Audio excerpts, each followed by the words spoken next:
Olá e bem-vindo à Consulta Aberta. Neste podcast falamos sobre temas de saúde de forma simples e descomplicada. Todas as semanas vou estar acompanhada de especialistas de diferentes áreas para falar sobre saúde, doença e mitos nos quais todos já acreditamos. Estima-se que até 60% das mulheres adultas tenham algum grau de perda de urina ao longo da vida. Ainda assim é um tema difícil de abordar em consulta e normalizado mais vezes do que devia. Por isso hoje trago a querida Patrícia Amaral, ginecologista e obstetra, para nos explicar tudo sobre incontinência urinária em mulheres. Este episódio é patrocinado por Alpro. Sabias que o teu corpo precisa da quantidade certa de nutrientes para se manter saudável? O déficit de nutrientes pode ter um impacto na nossa saúde e afetar desde a nossa energia à nossa imunidade. A boa notícia? A alimentação vegetal fortificada com nutrientes pode ser uma ajuda. Por isso, Alpro adiciona agora 5 nutrientes essenciais, como cálcio, vitamina D, vitamina B12, proteína e iodo às suas bebidas ou alternativas vegetais ao iogurte. Uma escolha saudável e deliciosa para cuidar de ti todos os dias. Olá Patrícia, bem-vinda. Olá, obrigada pelo convite. É normal perder urina depois de ter filhos ou de vez em quando perder um bocadinho de urina ou não é bem assim? Não é bem assim, porque nós não podemos utilizar a palavra normal, não é?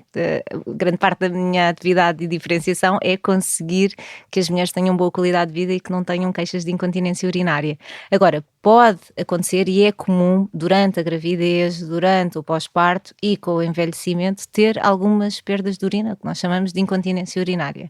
Agora, é importante as mulheres estarem atentas e saberem que existem soluções, existe tratamento, existe imensa coisa que pode ser feita para conseguir não ter estas queixas. Mas como é que sabes então que tens uma incontinência urinária que deveria ir ao médico? Ou seja, o que é que não é... Porque lá está, essa perda não é se estamos grávidas, temos um bebê a fazer pressão na bexiga, é normal que com algum esforço possa haver uma pequena perda. Quando é que não é normal e porque o que acaba por acontecer é muita gente normaliza, não é? E de repente... não valoriza. Eu acho que é sempre importante estar atento se existe. Nós sabemos que as mulheres que têm incontinência urinária durante a gravidez têm um maior risco depois também de poder manter essa perda no pós-parto. E existem algumas atitudes conservadoras que podem ser logo feitas desde a gravidez. Portanto, eu sou uma grande referenciadora à fisioterapia de pavimento pélvico, porque eu costumo dizer, então uma mulher tem, ou uma pessoa tem uma lesão num joelho ou num ombro e faz fisioterapia e tem uma gravidez que acaba por aumentar o risco de ter um trauma para o pavimento. O parto, a mesma coisa, e não fazemos nada. Portanto, claro, se nós formos proativos em encaminhar para uma fisioterapia, em explicar e ter uma consciência de corpo que as mulheres possam proteger, é logo mais fácil. É logo mais fácil. E que tipos de incontinência é que existem? Porque é diferente, não é? Há uma... Ou seja, os próprios sintomas são um bocadinho diferentes. Às vezes é mais uma vontade de ir à casa bem muito rápida, outras vezes é sentir, é isso que quer ir, mas como é que isto funciona? É super importante esta caracterização porque existem vários tipos de incontinência urinária, assim os 3 grandes grupos: a incontinência urinária de esforço, a incontinência urinária de urgência e depois a mista, que junta estes 2 tipos de incontinência. A de esforço é aquela incontinência que a mulher diz: olha, espirrei, tossi e perdi urina. E tipicamente são perdas de urina mais pequenas, porque é no esforço. Enquanto que a incontinência urinária de urgência era o que estavas a dizer, vem aquela vontade súbita e a mulher já não consegue chegar à casa de banho, vai a correr e muitas vezes tem uma perda de urina mesmo, esvazia a bexiga e não consegue controlar e nem cruzar as pernas funciona. Depois existem alguns mecanismos que podem reduzir estes gatilhos. Um deles, por exemplo, é se vem essa vontade súbita, contar em decrescente, 10, não até passar aquela vontade. Mas existem, por exemplo, quando eu preciso sempre de caracterizar o tipo de incontinência e qual é que é predominante, uma das perguntas que eu costumo fazer é: está a chegar a casa com a chave à porta e sente que vem uma vontade súbita? É muito típico essa queixa, ou abrir a torneira e também sentir essa vontade súbita. Portanto, existem alguns gatilhos que podem desencadear a incontinência urinária de urgência. É quase. E qual é a diferença entre isto e a bexiga hiperativa, que também já se vai ouvindo muita gente falar? É a mesma coisa? É diferente? Não se pode dizer que é a mesma coisa, porque a bexiga hiperativa junta 3 sintomas, em que um deles é a urgência miccional, que é esta sensação de urgência, mas algumas mulheres têm a urgência sem ter a incontinência, têm aquela vontade súbita, mas conseguem chegar à casa de banho. E para além disso, também junto aos sintomas de ir várias vezes à casa de banho, que nós chamamos de polaquiúria, e a noctúria, que é levantar-se durante a noite também para urinar, que também tem imensa repercussão, porque fragmenta o sono e em termos de qualidade de vida também é mau. E há assim fatores de risco, ou seja, há um muito óbvio, não é? Que é isso, depois de um parto é quase, e eu acho que isso também faz com que quase seja normalizado, que é, mas depois do parto é normal ficares com incontinência, não é? Isso já nos explicaste, mas há assim fatores de risco importantes para estes três tipos de incontinência urinária? Olha, um dos maiores fatores de risco é a idade, é o envelhecimento, mas esse é não modificável e eu até costumo dizer às doentes que a alternativa é muito pior, não é? Que é morrermos novos. Portanto, temos que o envelhecimento acaba por ser um fator de risco e a menopausa também. Depois, o excesso de peso, a obesidade, sabemos que aumentam 3 vezes o risco de ter uma incontinência. E o incrível é que muitas vezes, e devemos sempre começar pelos tratamentos conservadores, onde o controle de peso e a redução de peso é sem dúvida importantíssimo, muitas vezes só na redução de peso conseguimos ter uma franca melhoria das queixas de incontinência. A gravidez por si só é um fator de risco, portanto não é só o parto, mas também a gravidez. Ser mulher em si, não é? Porque as mulheres têm mais incontinência do que os homens. Sim, as mulheres têm mais incontinência, mas também têm mais fatores de risco, na verdade, também para isso. Porque a menopausa, o tipo de parto também pois isso acaba é uma das por perguntas contar. Que ia fazer. É diferente ser uma cesariana ou ser um parto vaginal? Uma cesariana programada ou eletiva é diferente, tem menos risco do que, por exemplo, se tivermos uma cesariana em trabalho de parto ou uma cesariana em dilatação completa, e sabemos que aí já tem maior risco do que uma cesariana programada, e depois sabemos que os partos distóxicos vaginais, principalmente o fórceps, mas também a ventosa, também tem um risco maior do que se for um parto eutóxico, chamado parto normal, em que não precisamos de instrumentos. Exatamente. E as infecções urinárias podem ser uma causa de incontinência urinária? Isso é uma coisa que devemos sempre de excluir, a infecção urinária, porque pode ser, sem dúvida, que uma mulher que tem uma infecção urinária pode começar de novo a ter incontinência por causa da infecção, ou pode agravar as queixas de incontinência. Portanto, devemos sempre excluir que a mulher que está na nossa consulta e que vem com queixas de incontinência se tem ou não uma infecção urinária. E na verdade provavelmente acabas por excluir, ou seja, o próprio diagnóstico, é importante fazer algum exame porque não tens de excluir também outras, malformações ou coisas que possam estar ali a justificar uma incontinência urinária, que não só a idade e a perda de força muscular, etc. Sim, temos sempre que fazer alguns exames, mas tanto a incontinência urinária de esforço, que tem alguns mecanismos, como a hipermobilidade uretral ou a deficiência intrínseca de esfíncter, que são os dois mecanismos mais comuns, como a incontinência urinária de urgência, que já tem mais a ver com a hiperatividade do detrusor, são mecanismos diferentes. Que é ali o músculo que faz tipo a... Sim, eu às vezes tento explicar que decide contrair independentemente da vontade, é como se tivesse vontade própria, o que nós chamamos de contrações não inibidas, e portanto, como são mecanismos diferentes uma e outra, os tratamentos também são diferentes e devem ser sempre, claro, avaliadas as causas, até porque existem algumas causas de incontinência que são transitórias ou são reversíveis. Por exemplo, nós sabemos que uma mulher que tem uma diabetes não controlada tem um maior risco, há alguns medicamentos que podem aumentar também o risco de incontinência, como os diuréticos, alguns antidepressivos, portanto temos sempre que pensar em outras causas que possam estar a condicionar estas queixas. Mas tu falaste aqui de 2 fatores de risco que eu acho que se calhar são os primeiros que vêm à cabeça, não é? A gravidez, os partos e a idade, que é um não modificável, mas há um bocadinho este mito que a incontinência só afeta pessoas idosas, ou seja, só lá para... Não é? Só os velhotes é que têm incontinência, e isso não é verdade. Não é verdade, olha, nós temos mulheres que jovens, muito jovens, que nem têm gravidezes, nem têm partos, podem ter incontinência urinária, e existem outros fatores de risco para isso. Por exemplo, as atletas são um dos fatores de risco para ter incontinência, porque têm um grande impacto a nível do pavimento pélvico. Por exemplo, pois a corrida, as maratonas que estão tão na moda agora. O crossfit também acaba por ter muito impacto. Sim, mas é importante...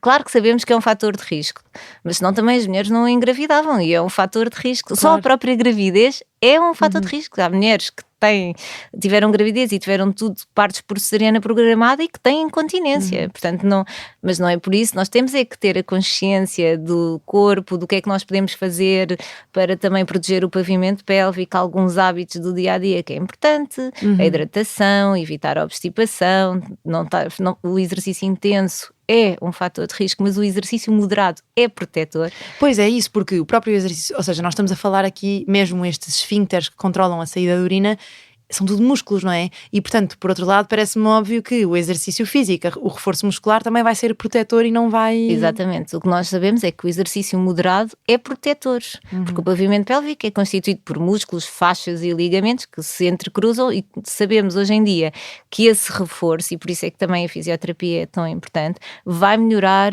estes tipos de incontinência, vai melhorar todas. Se calhar às vezes tem mais a ver com o impacto e com os saltos, não é? Ou seja, às vezes não tanto... É isso também. Mas o intenso já aumenta o risco. Exatamente, sim. E mesmo no pós-parto, por exemplo, uma das grandes dúvidas, se calhar não para muita gente, mas por exemplo, para mim foi quando é que podemos voltar a fazer exercício, não é? Porque depois do parto, há ali inevitavelmente um reajuste que tem de acontecer. Claro. Mas de repente a pessoa sente-se bem. Será que pode ir correr? Será que pode ir à aula de cycle? E também está com aquela ansiedade de voltar à forma física que tinha antes. Mas sim, mas acho que temos que respeitar os timings e ir começando progressivamente, até porque o exercício é importante não só para o físico, mas para a cabeça naquela altura, não, em toda a nossa por exemplo, vida. pode ser muito importante haver ou seja, esperar pela avaliação do médico do médico e do fisioterapeuta. Sim, e começar progressivamente, não vai... Teve um parto e começa a fazer loucamente abdominais para deixar de ter barriga. Isso não é positivo, é mesmo negativo. E se isto é tão frequente, ou seja, eu lia que afeta quase 60% das mulheres, ou seja, mais de metade das mulheres vão ter isto alguma vez na vida.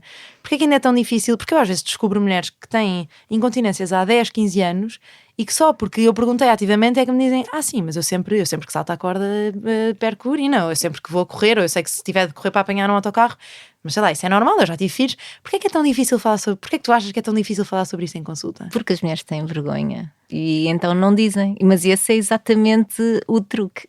Eu também faço perguntas diretas, porque se nós não perguntamos diretamente, não dizem. Tem perda de urina, e muitas vezes até caracterizar em que situações é que se perde urina, porque, por exemplo, até pode ter perda de urina coital, durante as relações ou com o orgasmo, e se nós não perguntamos especificamente, é difícil, uma mulher tem vergonha de falar sobre este assunto. Eu já tenho um viés, porque como eu faço uroginecologia, quem muitas mulheres já vai para falar sobre isso, ou referenciadas, ou já procuram ajuda, e felizmente cada vez mais vemos mulheres que se querem cuidar e que procuram ajuda. E é muito gratificante, na verdade. No outro dia, nós quando vemos, pronto, depois há mulheres que têm que ser operadas ou os tratamentos conservadores funcionam e o que as mulheres dizem de não imagina o salto que eu dei em termos de qualidade de vida agora, de não estar dependente. Não, no outro dia eu vi é um bocadinho diferente, era um prolapso, mas pronto, uma questão ginecológica, e ela estava há meses e meses à espera de uma consulta e a fazer antidepressivos porque de facto não saía de casa e estava muito deprimida, e assim que se resolveu aquilo, quer dizer, foi uma mudança, mudou. A pessoa que entrava no meu gabinete já não era a mesma outra pessoa. Sim. E era isso que eu também tinha a perguntar. Isto tem muito impacto emocional e psicológico, não é? Ou seja, acaba por afetar muitas outras áreas da vida. Sim, tem um impacto mesmo global. Por exemplo, mulheres que têm medo do cheiro, a urina, de se aproximar das pessoas, que se vão fazer uma viagem, saber exatamente onde é que são as paragens para poder ir à casa de banho. Isto limita muito a vida de uma mulher. E depois em termos de autoestima também, em termos sexuais, ter medo de perder urina mesmo nas relações, portanto tem um impacto marcadíssimo, não só económico, porque depois também a parte dos pensos e desse investimento, como social, das relações. Portanto, tem psicológico, sentir-se em baixo e deprimida. Então, para quem nos ouve, é isso, ainda não... se calhar está a pensar, pois, se calhar devia falar sobre isto com alguém. O que é que são assim sinais de alarme? Que é tipo, ok, isto aqui é para ir a uma consulta, isto não é normal. Porque é isso, às vezes se calhar estou de bexiga super cheia, de repente tenho um ataque de riso, pode ser normal por teres se for uma coisa esporádica e pontual, eu costumo dizer, isso acontece a todos. Mas o que é que já é, ok, não, agora, isto é para ser se visto. for no dia a dia ter perdas, se já existir necessidade de trocar de roupa interior ou utilizar penso, basta ter um impacto na sua qualidade de vida, porque há mulheres que não valorizam ter alguma perda e, como estavas a dizer, vivem bem com isso e não têm impacto, mas há outras mulheres que perdem pouco, mas aquilo tem um impacto muito grande na sua qualidade de vida. Por isso é que as mulheres não são todas iguais, não é? Mas desde que tem impacto... E o que é que se faz numa primeira consulta? Já há esta ideia do diário de incontinência ou diário de perdas. Isto é uma coisa que vale a pena levar a uma primeira consulta? Se conseguirem levar, ou se não também ensinamos a fazer, eu acho que vale sempre a pena, porque acaba por não nos caracteriza o tipo de incontinência, mas caracteriza-nos qual é que é a ingestão de líquidos, que líquidos, quantas vezes vai à casa de banho. Pois, como é que funciona este diário? Na verdade, o que é preciso escrever? Ou seja, o que é preciso anotar? Regista-se o que é que ingere e as horas, quantas vezes vai à casa de banho, se tem episódios de urgência miccional ou não, que é aquela sensação de ficar muito aflita.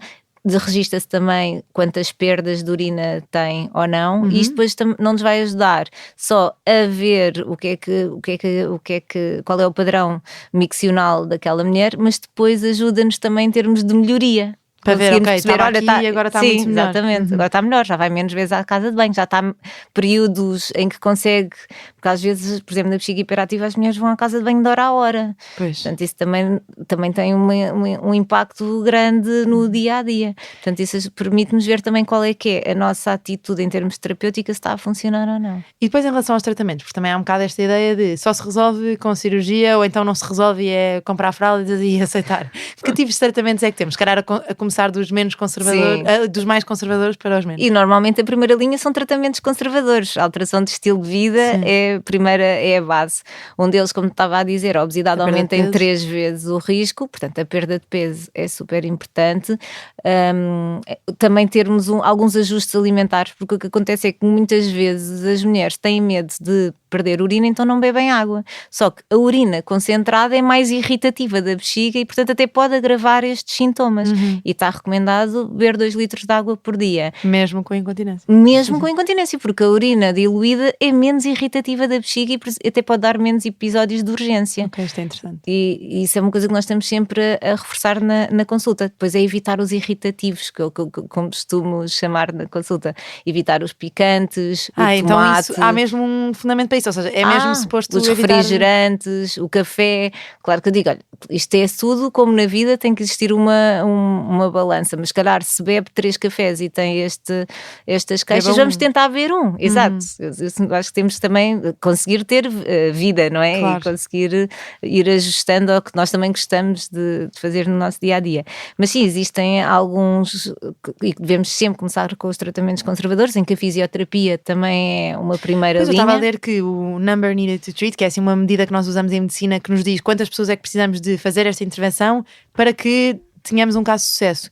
E a fisioterapia do pavimento pélvico para a incontinência é assim dos que têm das melhores relações, porque acho que por cada 4 mulheres que fazem, uma fica com a incontinência totalmente resolvida, sem cirurgia, sem nada. E é incrível, e as mulheres respondem. Mas depois não temos no muito. SNS em lado nenhum, porquê? Se é uma intervenção, ou seja, para quem nos ouve perceber, é como se eu agora dissesse que há um medicamento que tem uma eficácia inacreditável, muito maior do que alguns medicamentos que são comparticipados e que são tomados, mas não é comparticipado, não é tomado, ainda por cima um medicamento que provavelmente não tem efeitos adversos, Sim. que não requer, ou seja, não está a tomar nada, portanto não tem efeitos adversos, não tem contraindicações, e mesmo assim eu não consigo prescrever. Precisa da compliance, da adesão, não é? Que têm que querer ir. Ainda hoje eu vi uma senhora, eu estive a fazer consulta de uroginoecologia de manhã e dizia, doutora, eu não tenho tempo de ir à fisioterapia porque eu trabalho das 8 às 18. Pronto, e às vezes temos esta limitação. Claro que o que está preconizado e publicado é que a fisioterapia acompanhada, pelo menos algumas sessões, são muito importantes em termos de resultados, porque vão explicar exatamente onde é que tem que se fazer as contrações, o que é o pavimento pélvico, algumas coisas básicas como urinar e como evacuar, que também têm técnicas corretas para o fazer. Na verdade, as mulheres deviam de se sentar sempre para urinar. Pois há esse mito que esse mito também, não é? Mas isso é muito mais o medo das infecções, que é não vou sentar em casas de banho públicas. Tem que se cobrir tudo, porque a posição correta. Mas pronto, mas se estivermos numa casa de banho público, eu entendo. Também depende não vamos estar sempre da casa de banho, claro. Não, e não vamos estar sempre fora de casa ou fora do trabalho, não é? Sim, mas não tem mal sentar. E também é importante que as pessoas percebam que não apanham infecções urinárias, nem apanham infecções sexualmente transmissíveis por se sentarem numa sanita. Isso não acontece assim, não é? Não é assim tão fácil. E às fácil. vezes essa contenção de não vou tocar, por exemplo, se a pessoa está uma semana fora e está o tempo todo em esforço, em agachamento, isso para o pavimento pélvico não é bom. não é bom e, para além disso, não esvazia bem a bexiga. E, portanto, ao também Que é termos outro fator uma de risco. maior retenção, temos maior risco de infecções urinárias. Portanto, às vezes só aprender a posição correta de urinar ou de evacuar faz toda a diferença. E na fisioterapia, esta parte da literacia, eu, por exemplo, defendo que isto devia de ser ensinado nas escolas, Claro. não é? Que as nossas filhas aprendessem logo como é que isto Não esperar se pela faz. incontinência para começar a falar disto, Exato, não é? e não estar o dia todo aflito para ir à casa de banho porque não quer fazer xixi na escola, sabe? Estas coisas que são básicas, e quando são erros repetidos por muitos anos, depois vamos estragar a bexiga.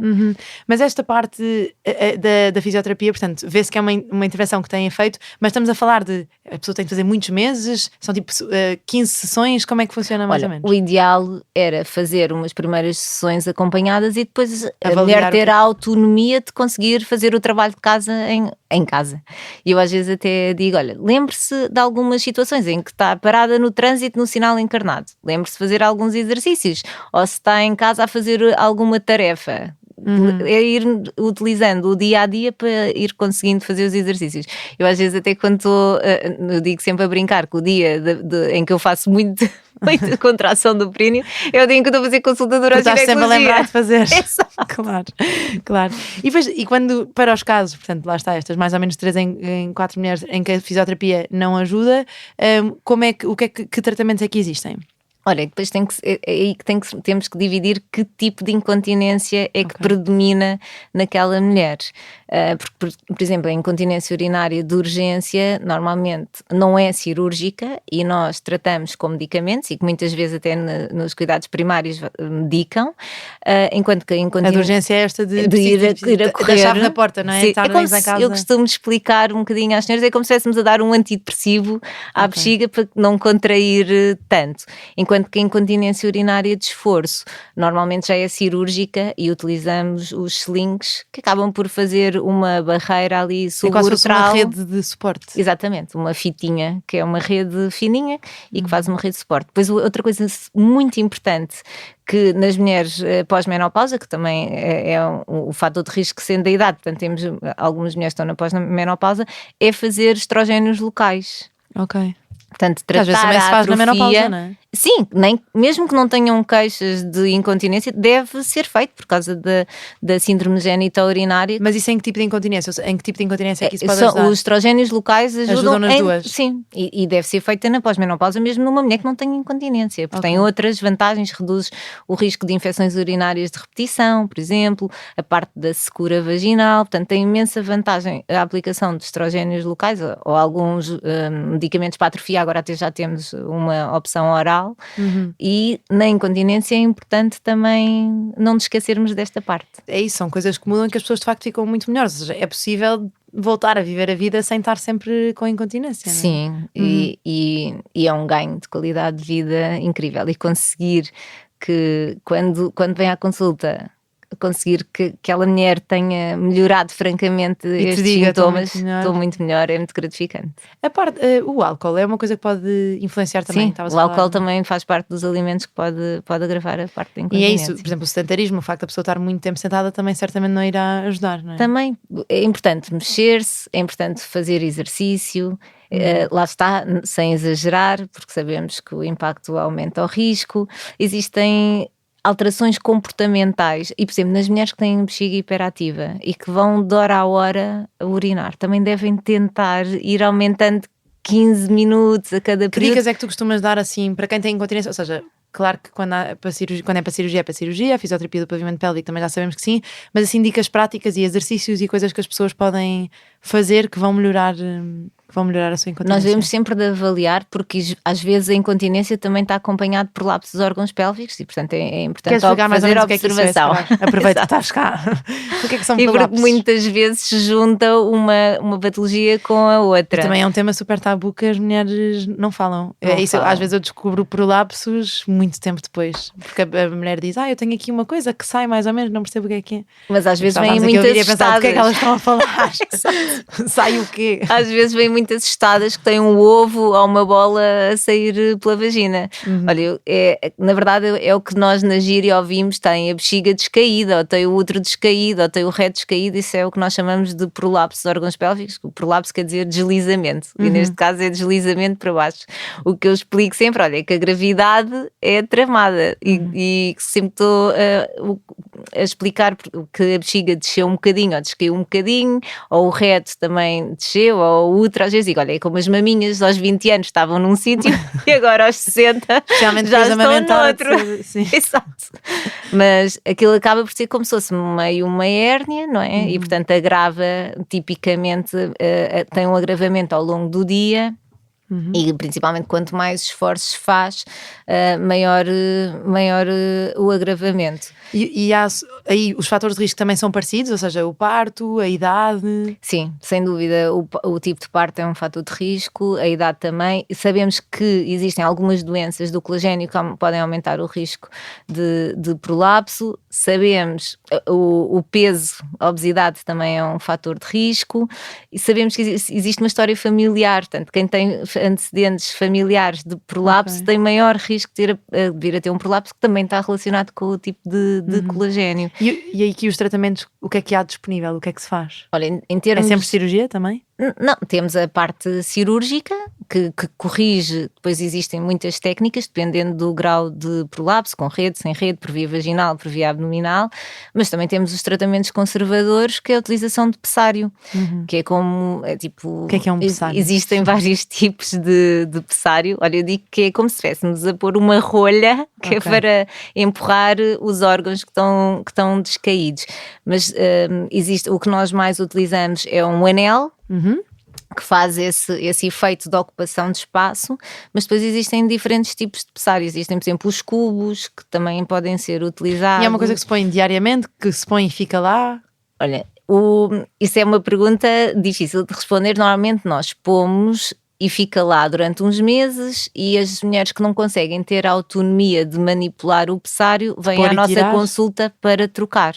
Mas eu tento sempre que as mulheres fiquem autónomas com o seu pessário, porque o ideal era elas conseguirem pôr e tirar o pessário. Mas ou seja, pôr e tirar ao final de alguns meses, ou é uma coisa que é tipo, por exemplo, numa relação sexual tem de tirar e pôr? Exatamente, se forem mulheres novas, tiram o pessário para ter relações, e imagina, e podem só utilizar, olha, vou ao ginásio e vou fazer um maior esforço nos prolapsos ligeiros e utilizar o pessário, ou vou fazer uma caminhada de não sei quantas dezenas de quilómetros, olha, se calhar vou pôr o pessário. Mas eu tenho muito esta visão que, se nós conseguirmos, o que interessa é ter qualidade de vida, não é? Se nós conseguirmos que a mulher tenha a autonomia de utilizar o pessário, ainda é melhor. Sim, mas estávamos a falar em off por causa disto, porque eu sou médica de família e supostamente nós deveríamos pôr pessários, e nós no outro dia estávamos todos num grupo a dizer, alguém sabe pôr um pessário, não é? Ou seja, não há grande formação também nesta área. Mas é super fácil. Depois e é uma coisa que se compra na farmácia? Compra-se na farmácia, ou encomenda-se, ou encomenda-se online, que também já é possível. Mas tenho muitas mulheres que não manipulam o próprio pessário, que já são mais velhotas normalmente, e que nós vamos trocando a cada 4 meses. E fica lá 4 meses o pessário, e depois nós avaliamos se tem lesão, se não tem lesão, quando trocamos. Isso funciona, não é? E acaba por ser mais confortável, porque é isso, não? Ou seja, resolve o prolapso enquanto tem, não é? Enquanto tem, está lá para cima. Sabemos que a utilização prolongada de pessário até pode melhorar o grau de prolapso, e já me aconteceu passados muitos anos, tirar o pessário e a mulher já não precisar do pessário. Há mulheres que não toleram o pessário e expulsam o pessário, portanto, lá está. Mas é uma tentativa. Mas é uma tentativa, e é não invasiva, e evita uma cirurgia numa mulher que não quer ser operada. Isto é fascinante. E qual é que é assim a mensagem final? Para quem tem estas queixas e ainda tem vergonha, ou ainda sente que é meio tabu falar sobre isto, não é? É isso mesmo, o impacto que tem na vida sexual, tudo isto. Qual é assim o teu conselho? O que é que tu gostavas de, tipo, daqui a um ano gostava que todas as mulheres soubessem isto? Eu acho que esta parte da literacia e estarmos aqui hoje é fundamental, porque vai ajudar as mulheres a pensarem, eu tenho estas queixas, se calhar eu deveria de falar sobre isto. E tu tens uma página que eu recomendo a 100%, onde falas de tudo, desde contracepção a, lá está, está esta parte toda no Instagram, e também tens estado em muitos sítios, mas aconselho muito que sigam, porque vais falando e isso faz diferença, não é? Nem que seja a pessoa reconhecer que alguma coisa não está bem. Sim, eu acho que a parte da literacia e de explicar o que pode ser feito, que existem soluções e que podemos melhorar a qualidade de vida, e que as mulheres hoje em dia já não terem vergonha de falar, porque nós fazemos perguntas diretas, não é? Para conseguirmos ter algumas respostas, mas o ideal era até procurarem, se não estão bem, nós estamos cá para ajudar. Claro. Patrícia, muito obrigada. Foi mais um episódio de Consulta Aberta. Já sabe que pode ouvir-nos sempre na SIC Notícias e no Expresso e nas plataformas habituais. Obrigada e até ao próximo episódio.